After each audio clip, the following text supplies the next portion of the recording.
Hi everyone. Today I thought let me talk something about setting boundaries.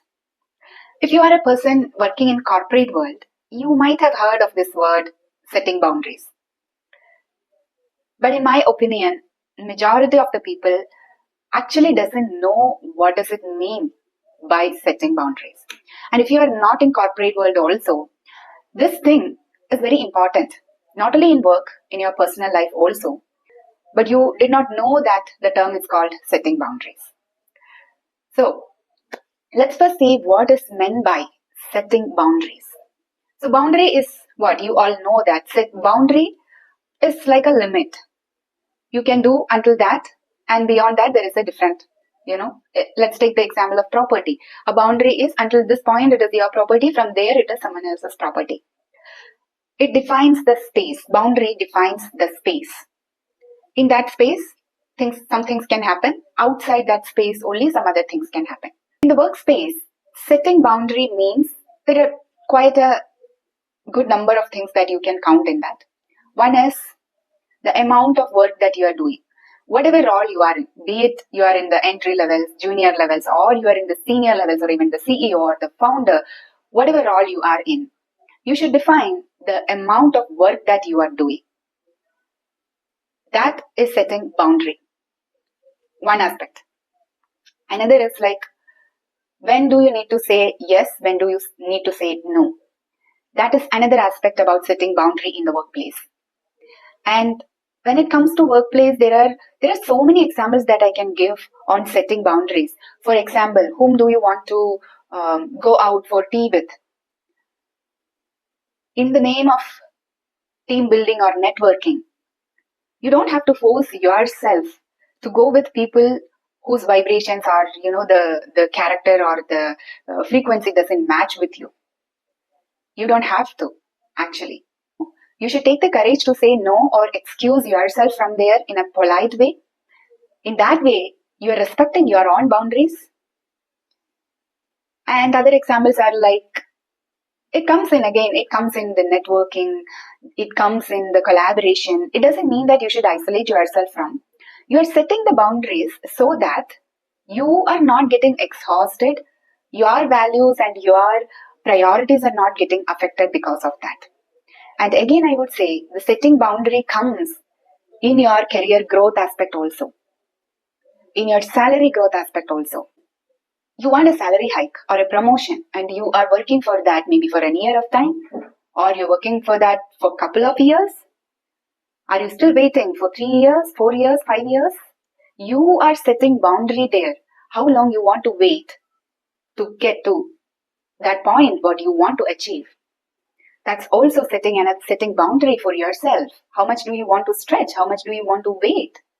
When that boundary is not set, your career affects. That's where the career stagnation comes from. I did not set that boundary early in my, at some point in my career. That is where I got badly affected by the career stagnation.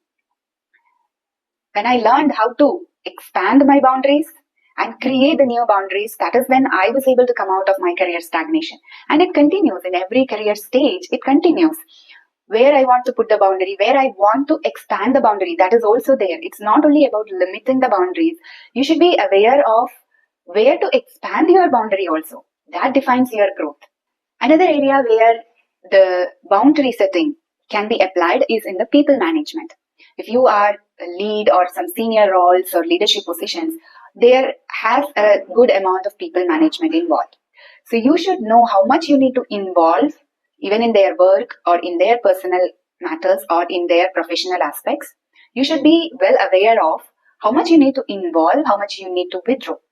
That is also an aspect of setting boundary. And that's very important. Recently, even for me also, I am not a perfect person in setting boundaries.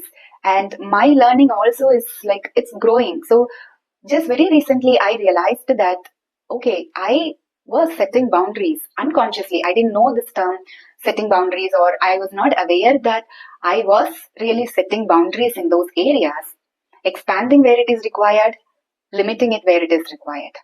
I was unconsciously doing that. I mean, I was not really consciously setting the boundaries. It was just as part of the role it was happening. but I was doing that. That actually helped me to increase my people management skills. I was a very introvert person who never wanted to manage people. I never wanted to be in a management role because I was so bad in people management and networking. But today, if you ask me, people management and people interaction is something I really enjoy doing. Even if I go for a networking event, I can see that people love to talk to me. They come and talk to me. That is actually a skill I have developed because of the roles that I did.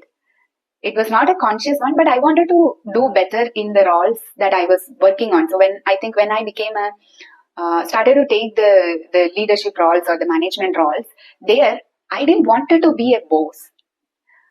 I wanted to be a person who helped them in their growth, in my team members' growth aspect. So I was very conscious about that. Whatever it is, I always create the personal and professional goals for them. And I work with them. I connect with them one to one to understand what they require for their career growth. And I set the goals respectively. So all those direct interactions with them, I did that very consciously. And I think that is where my skills actually started to improve, the people management skills. And even there, I was actually doing the boundary settings. So in every aspect of your career, the setting boundary plays a very important role.